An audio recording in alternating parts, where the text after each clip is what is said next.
গত ব্লগে আমরা কি বলছিলাম যে আমরা কোথায় হারিয়ে গেছিলাম? সেনভাঙ্গা বাড়ি।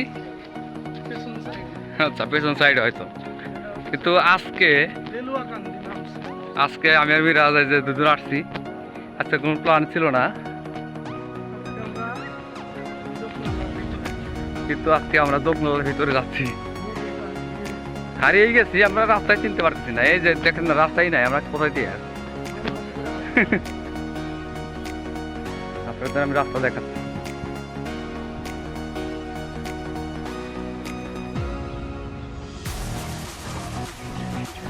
এটা হচ্ছে আমাদের রাস্তা ভুল করে আমরা চলে এসেছি এখানে। দেখেন আইল দিয়ে যাচ্ছি আমরা, আইল দেখতে বলে, ছোট রাস্তা, মাটির রাস্তা। দৃশ্যটা অনেক সুন্দর। ওই যে পিছনে মিরা যাচ্ছে, আমার সামনে কি আবার কোথাও কোথাও দেখতে পাচ্ছি যে ধান, এই তো পাই গেছে ধান। ওই যে মিরাজ চলে যাচ্ছে। এটা কি সত্যি পোলার চাউল? কারণ আশেপাশে তো কোনো ধানের ক্ষেত দেখছি না, এখানে হঠাৎ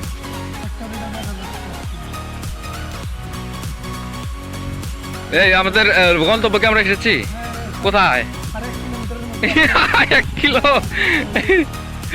ওই যে ব্রিজ, একটু জুম করে আমরা দেখাবো, একটু দেখাচ্ছি। এই যে আমাদের ব্রিজ। হ্যাঁ,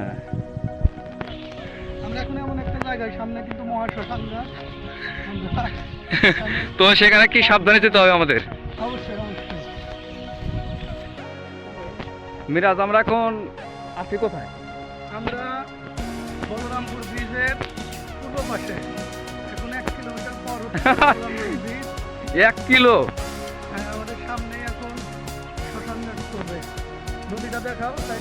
এই যে নদী, এই যে নদী, এই সেই নদী।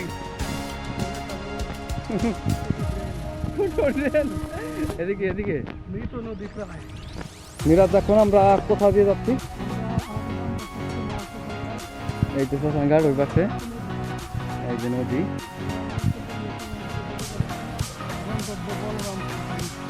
এখান থেকে রাতের বেলা যদি কেউ হেঁটে যায় তাহলে কি হতে পারে?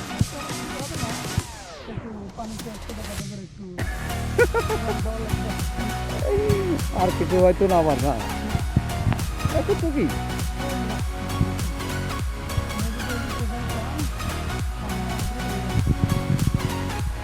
কিন্তু আমরা তো রাস্তা হারিয়ে ফেলেছি।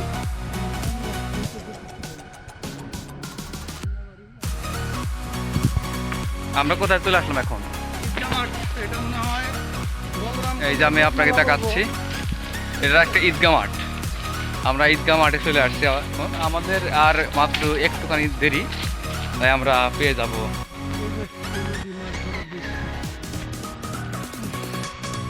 এখানে একটা নৌকা দেখতে পাচ্ছি, নৌকা কি ওঠা যাবে?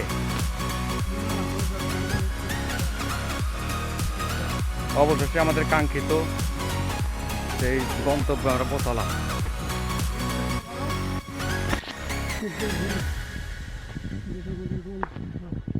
আমরা কি চলে আসলাম? সেই গ্রামের মেঠো পথ পানি দিয়ে এমন মেঠো পথ।